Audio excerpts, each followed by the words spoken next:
Welcome to another episode of Executive Sessions, where we discuss trends and developments in the industrial manufacturing sector. I'm your host, Clayton Gallup, and we've got a wonderful show lined up for you today.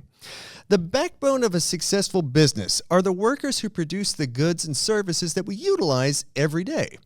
However, employees that are competent, skilled, and motivated are really hard to come by.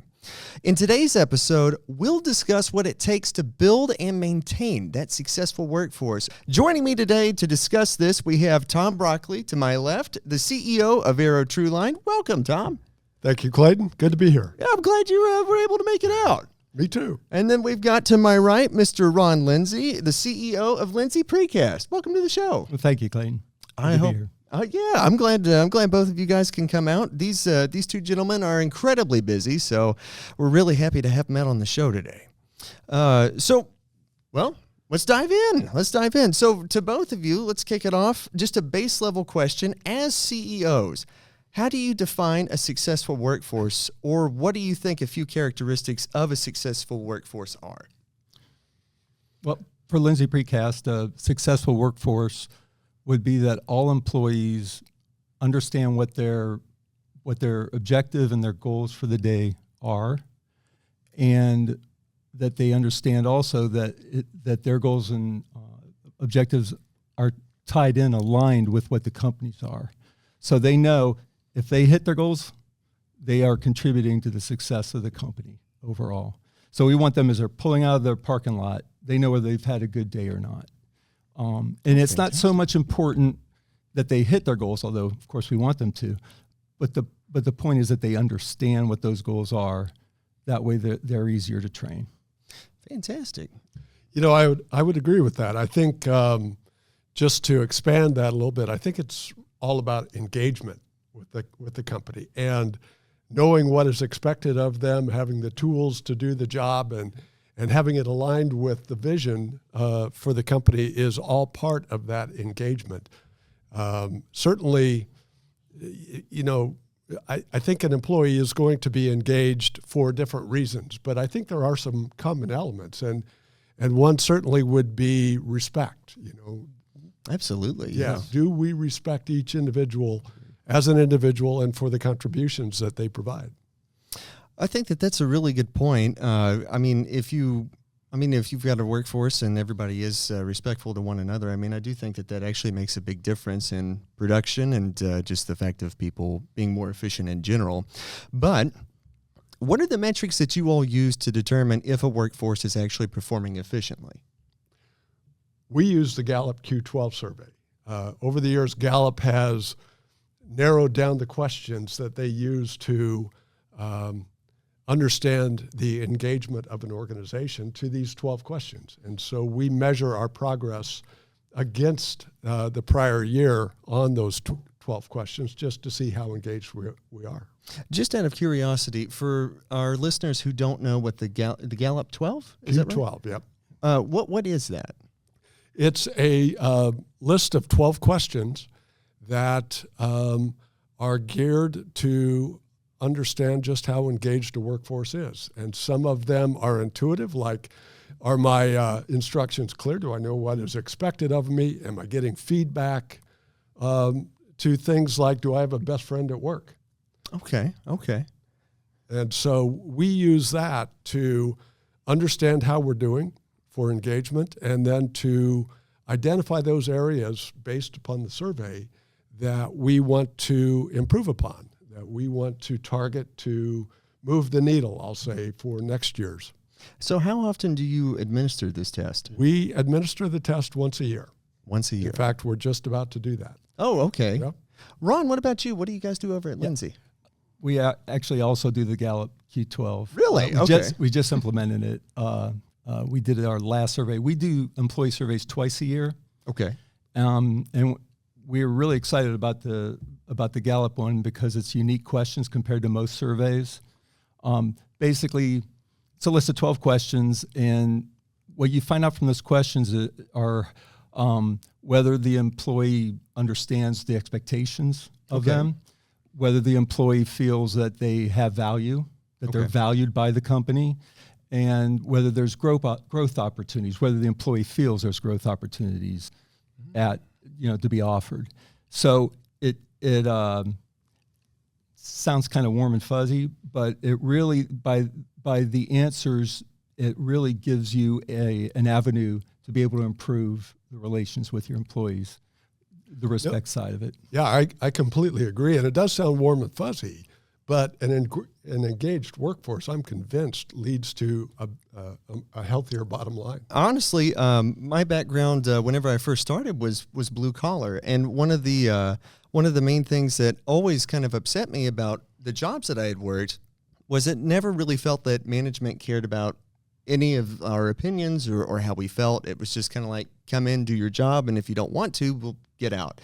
So it's really refreshing to hear CEOs talking about what it means to them having this type of survey, so that way they can actually see how their employees are doing, what they think.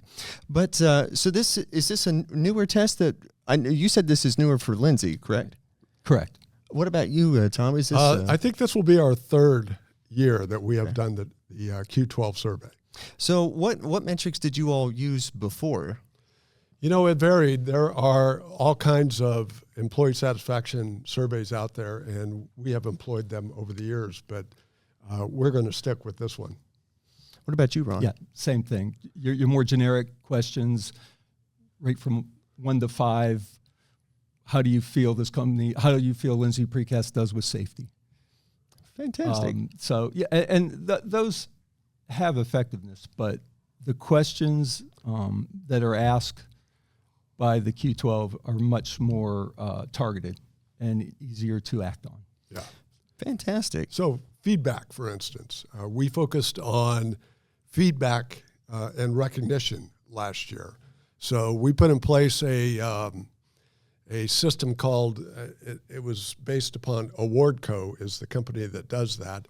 It's an intranet where employees can recognize other employees for the work that they've done. Oh, wow. Okay. That you may or may not even see.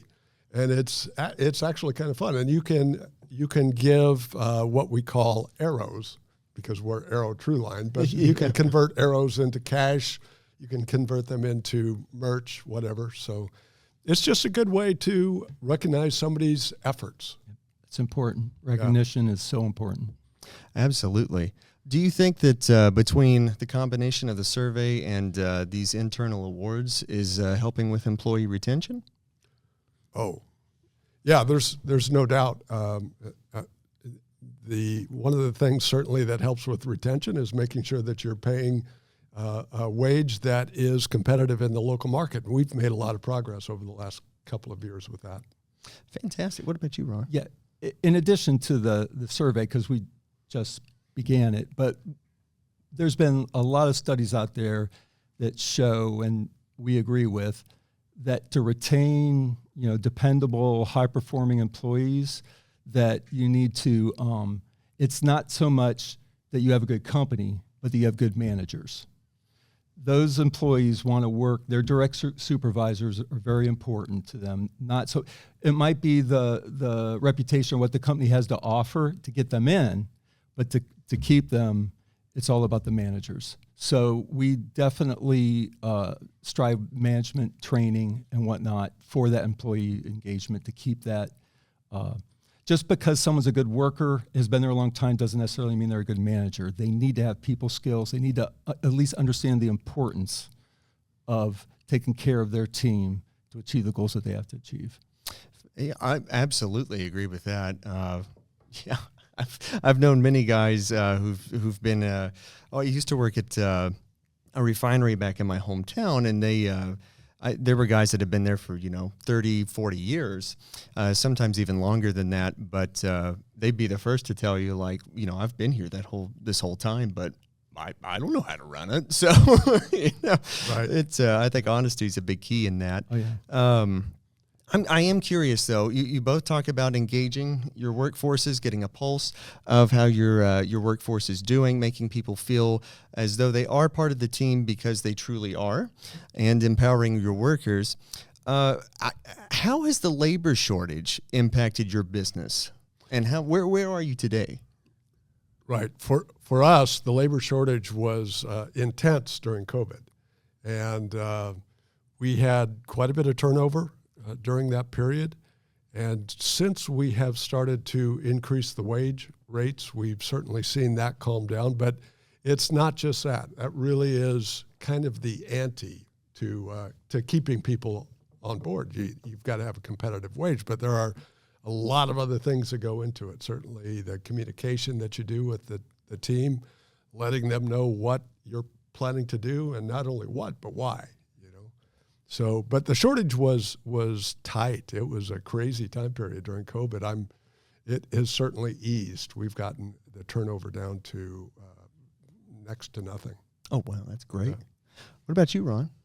Yeah, we were fortunate. We really haven't had that experience of the labor shortage like others have at our locations. But we do struggle with certain positions. For example, engineers. We have we go to job fairs at the local universities. We try to get a relationship with the department heads of those universities for the type of positions like that. We've actually adjusted our policies concerning remote work due to necessary. So there are challenges out there on certain positions, but overall we have not had the struggle of the labor shortage like others. I do think it would be important to inform our listeners. I meant to do this at the beginning of the show. Tom, can you tell us about Arrow and what you all produce? Certainly. Arrow Tru-Line is a 54-year-old company. We make all of the garage door hardware that you see on the backside of your garage door. We're based in Northwest Ohio. We've got about 250 employees. We service North America. We're the largest hardware manufacturer in North America. Ron, tell us about Lindsay Precast.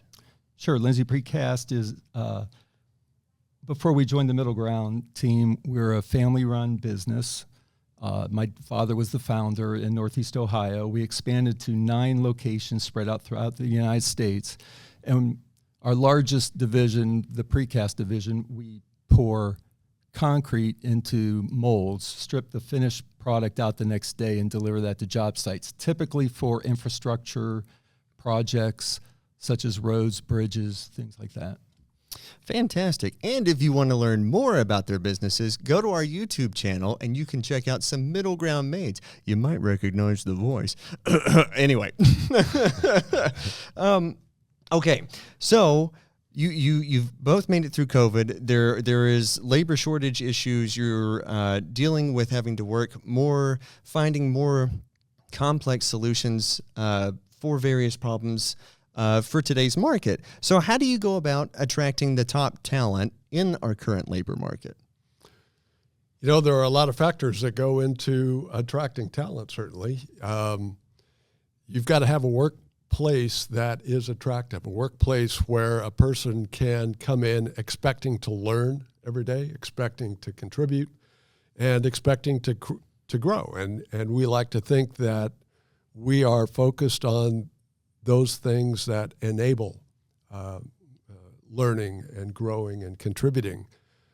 You also want to work for a company that I think is a good corporate neighbor, somebody who is focused on things other than, say, productivity, but also making sure that you are focused on sustainable issues. We just recently got our ISO 14001 certification for environmental actions. And I think all of that factors into an attractive workplace that allows you to attract talent. Now, what type of, you mentioned that was an environmental certification. Like, what is that specifically? It's an ISO certification that requires not only, passing the certification, but also maintaining it. And you are looking at different things like waste and how you handle waste and how you reduce waste. You're looking at your energy consumption. We're currently 100% renewable energy at Arrow Tru-Line. Oh, wow. Okay. Yeah, you're looking at water usage, all kinds of stuff. We meet regularly as a management team to look at those items that allowed us to get certified. Fantastic. Ron.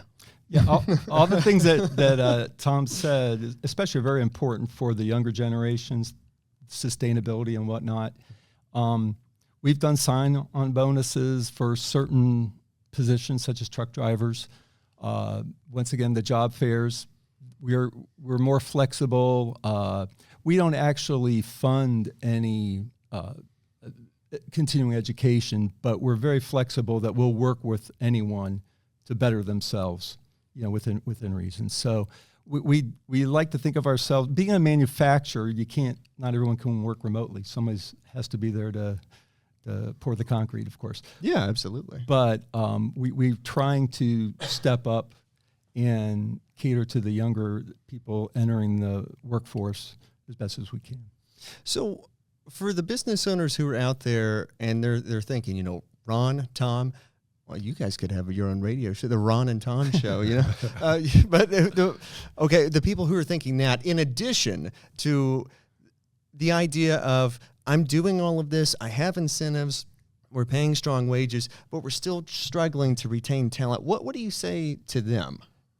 So if you truly have a competitive comp package and wages, what I suggest is they take a harder look at their managers, because if you cannot retain talented people, that tends to be the reason why. And so you need to do a compare and contrast to either a location or a department or whatever that is being successful versus one that isn't. Try to understand the traits that make that manager successful, and train towards those goals. Fantastic. Completely agree. Yep, 100%. Honestly, it really seems like the more time passes, the more companies are valuing just your personality. Like if you're a pleasant person to work with versus somebody who may be more qualified but may not get along with people as well, and they may be more abrasive, that would definitely run people off. So. Yep. Well, we've experienced that. Yeah. We've had great foremen that get a lot done, but we can't keep people, so they're not valuable. So. Right. And it's not always rosy, certainly. You've got to give hard feedback at times. And you want a team that is willing to not only give that peer-to-peer, but also receive that, or manager to employees. So I think, you can't shy away from the difficult conversations, but you don't want to be a jerk about it, certainly. Yeah, I would say so. Tom, actually, okay, so we're talking about challenges. I know Arrow you guys have faced a lot of challenges over the years, but you guys are now the top performer in your industry, and I got to know, how has having a strong workforce played in that success? We wouldn't have done it without them. We have a core group of people who know the business, who are dedicated to improving our operations, dedicated to making the customer experience better. We couldn't do it without them. So, Tom, you and I had talked in a previous meeting about work safety, but you mentioned that Arrow uses something called the best friend approach. What is that, and why do you believe that works? Well, I think you're referring to the Gallup Q12 question that asked you, do you have a best friend at work? And that really is an indicator of your safety at your workplace. There are all kinds of measurements for safety as well, and we're daily looking to improve them. And we're not where we want to be, certainly, but we are out there as a management team and hopefully as an entire team, looking for ways that we can make our place safer. We're also looking for things that we can do to create more opportunities to develop those relationships amongst the employees at work. We have quite a few celebratory dinners whenever we reach a milestone like the ISO certification recently, certainly around the holidays and so forth, and promote that sort of team building. Well, that's fantastic. Do you think, in conjunction to that, that safety management and putting like worker safety at the forefront is making a difference or an impact? Well, I certainly hope so. safety is paramount. I don't want to be in a business that is in an unsafe environment. I want to make sure that employees have a safe place to come to work and go home with everything that they came in with. So, yeah, it's absolutely critical. I'm curious. I'm assuming safety would probably be a part of the assessment that you get, the Gallup poll, right? Yeah, exactly. Okay. How have you noticed any improvements in the safety since issuing that Gallup poll? I'm not sure that I would attribute it to the Gallup poll, but certainly we've seen over the years a tremendous improvement in our safety numbers.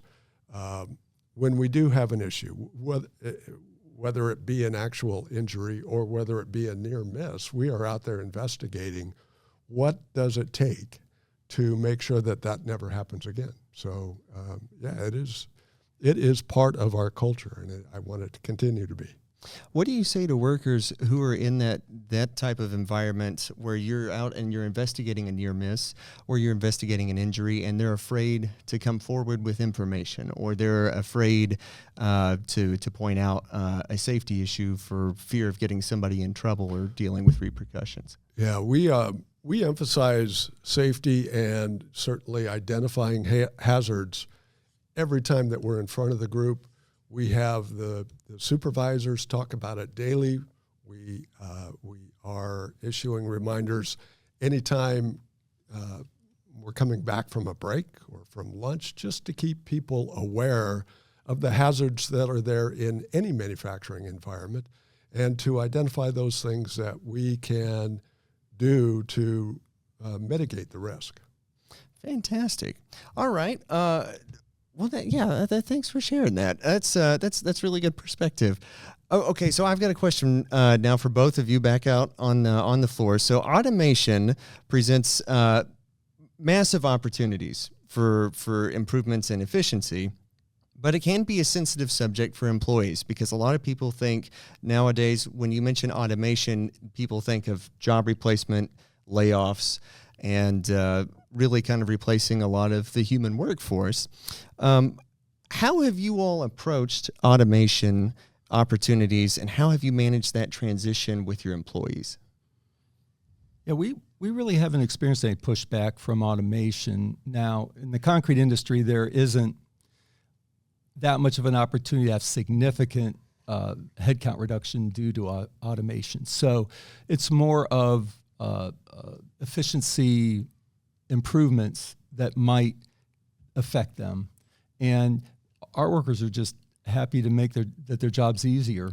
And we have been fortunate that we've been able to just, flex workers from one department to another, perhaps, as one gets more efficient and whatnot. So, we really have not had any issues with that. Can you give an example of an efficiency that Lindsay has implemented and how that's impacted your workforce? Yeah, it would be like tooling. We actually design our own tooling and make our own tooling for the most part. So we're always looking for the better, more efficient. But the tooling is the molds that the concrete goes into. Okay. And so they there's tricks to it. Instead of bolts and nuts, you just have handles. Very basic things, but they would have big impact from day to day. And once again, make the job really safer, quicker, and better quality for that matter. So the employees are all over it. They understand what we're trying to accomplish. We're very transparent with what we're doing, and we get buy-in. Have you noticed any increases in, not increases, I would say decreases in work injuries or near misses, anything like that since the implementation of the automation to your workforce? Oh, yeah.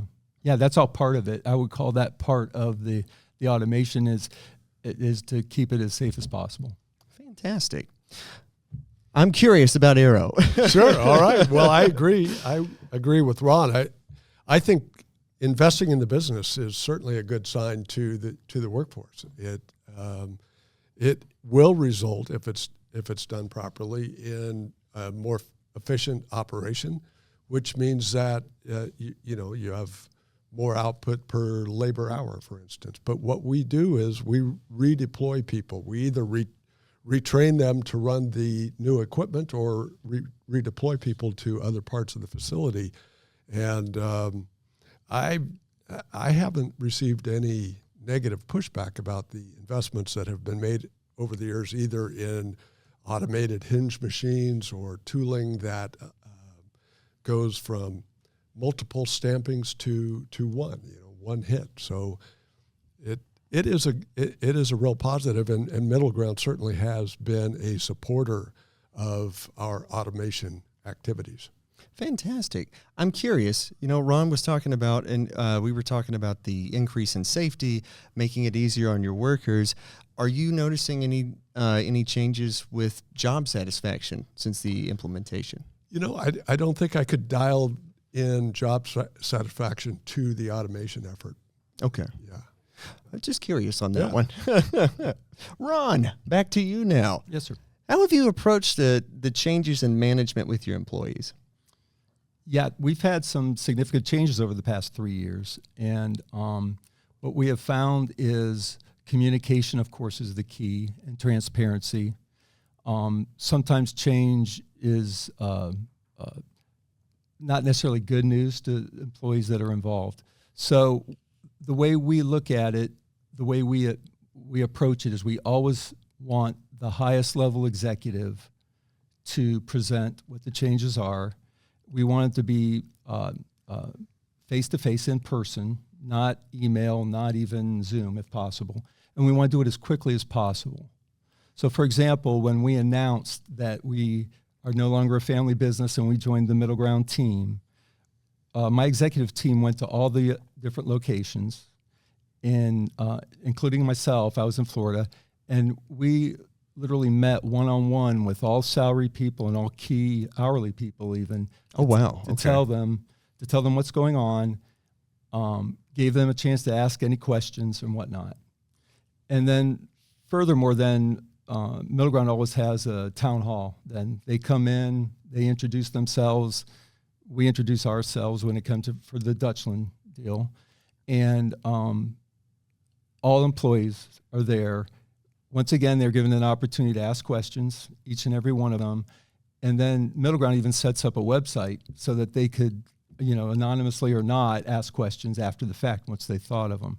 So once again, the key is to be as transparent as possible and to do it quickly, because you don't want people to hear things through the grapevine.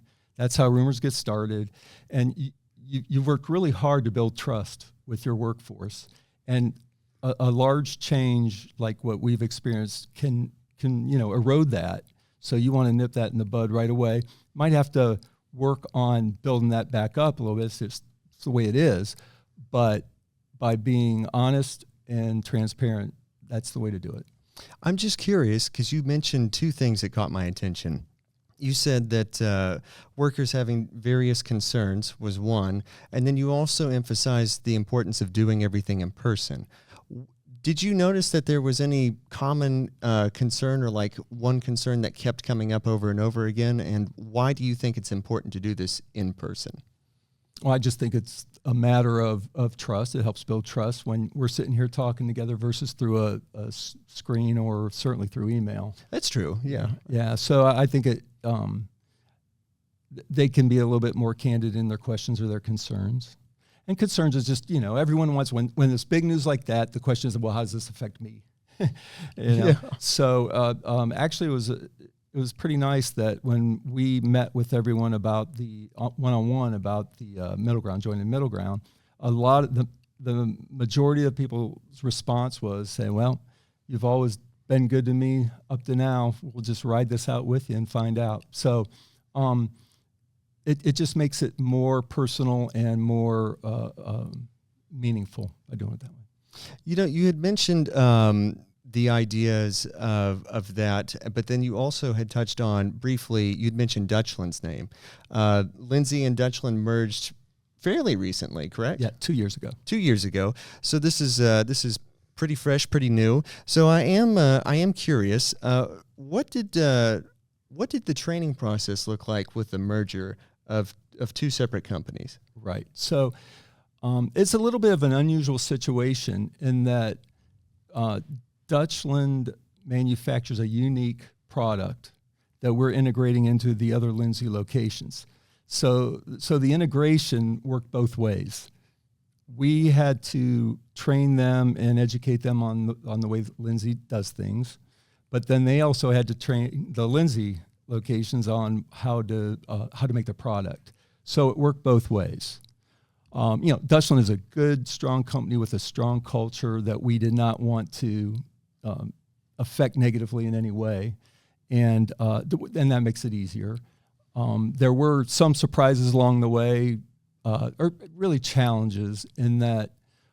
First one being the Gap location of Dutchland was a single location, and they just joined now a network of locations which they were going to now have to take care of with their product line.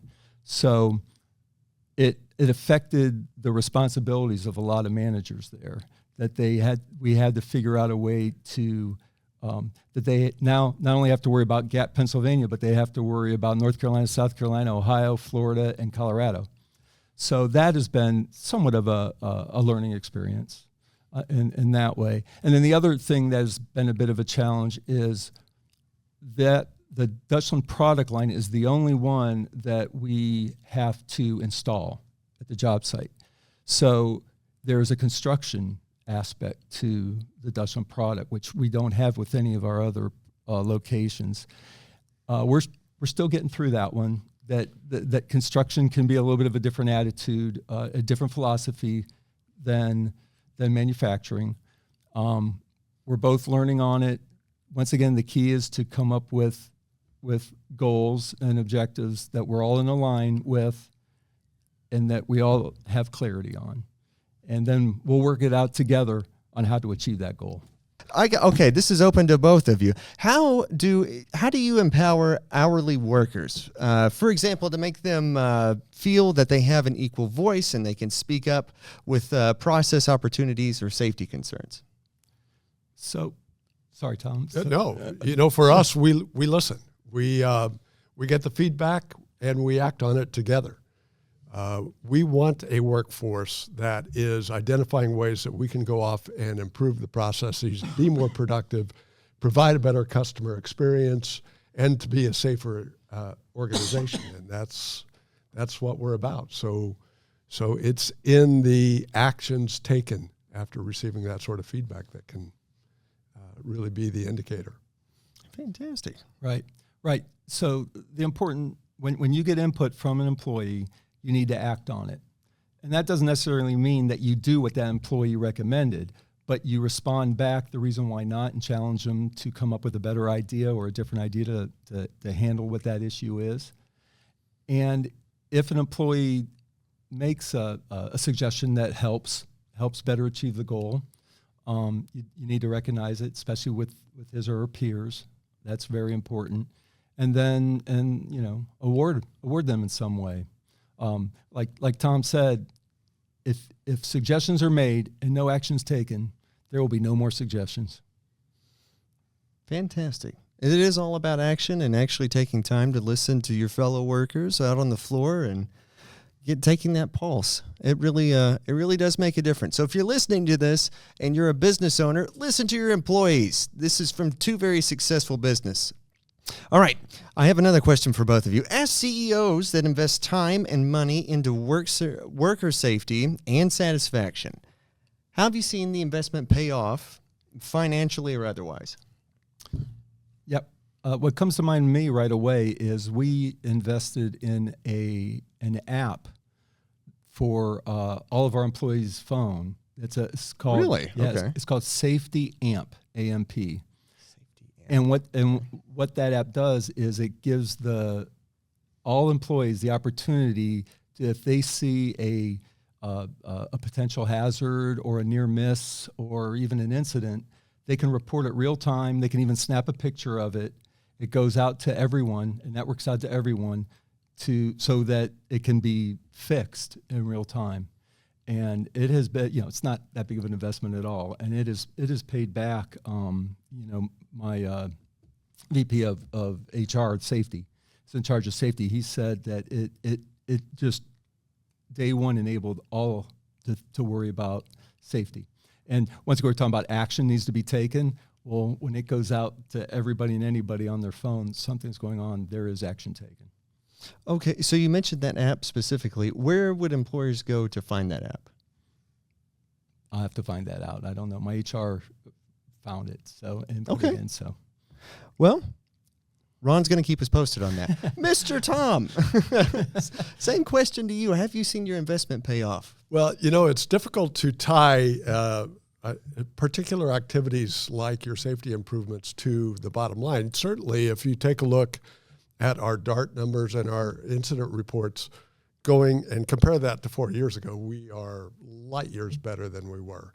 And if you take a look at employee satisfaction, we're certainly not where we want to be, but we're making improvements. And if you then take a look at the earnings for the company, we've had steady growth in earnings. So those aren't the only factors that contributed to that, certainly, but I don't think you continue without a workforce that is safe and be engaged.